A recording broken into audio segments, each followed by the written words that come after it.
शृणु साधक तव जीवन पथ प्रेरक वाणी। शृणु साधक तव जीवन पथ प्रेरक वाणी।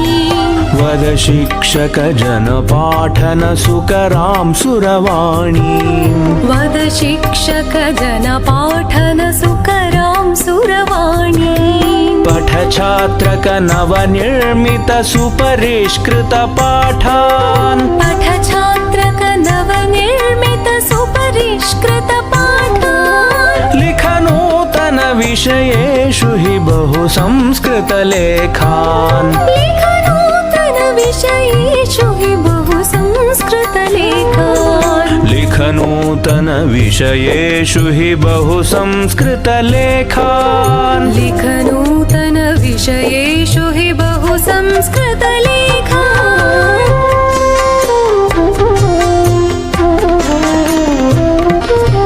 मा श्रावय निज शंसन परदूषण वाक्यम्। मा श्रावय निज शंसन परदूषण वाक्यम्। ननु गापय कृतिबोधकमति प्रेरक गीतम्। ननु गापय कृतिबोधकमति प्रेरक गीतम्। त्यज लेखक भय मिश्रित गतिरोधक भावम्।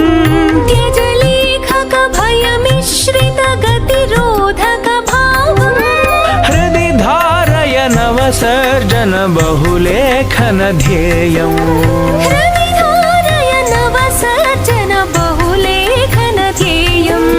लिख नूतन विषयेषु हि बहु संस्कृत लेखान्। लिख नूतन विषयेषु हि बहु संस्कृत लेखान्।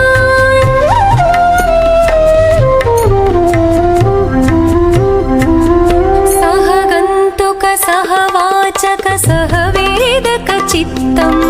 सह गन्तुक सह वाचक सह वेदक चित्तम्। अभिमन्त्रय किल वैदिक समुपासित तत्त्वम्। अभिमन्त्रय किल वैदिक समुपासित तत्त्वम्। सरलात्मक नियमादृत सुर संस्कृत भाषा।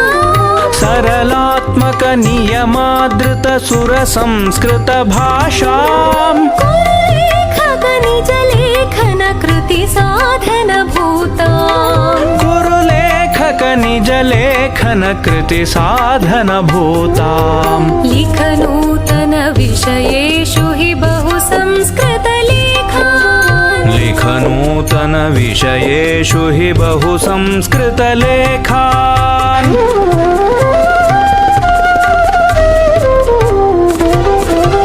पठनेन हि पद संग्रहमभिवर्धय नित्यम्। पठनेन हि पद संग्रहमभिवर्धय नित्यम्। मननेन च पदशोधनमवधारय सर्वम्। मननेन च पदशोधनमवधारय सर्वम्। समकालिक रचनासु तु सुतरां चिनु गद्यम्। समकालिक रचनासु तु सुतरां चिनु गद्यम्। लिख संस्कृतमनुवादक नितरां परिशुद्धम्। लिख संस्कृतमनुवादक नितरां परिशुद्धम्। लिख नूतन विषयेषु हि बहु संस्कृत लेखान्। लिख नूतन विषयेषु हि बहु संस्कृत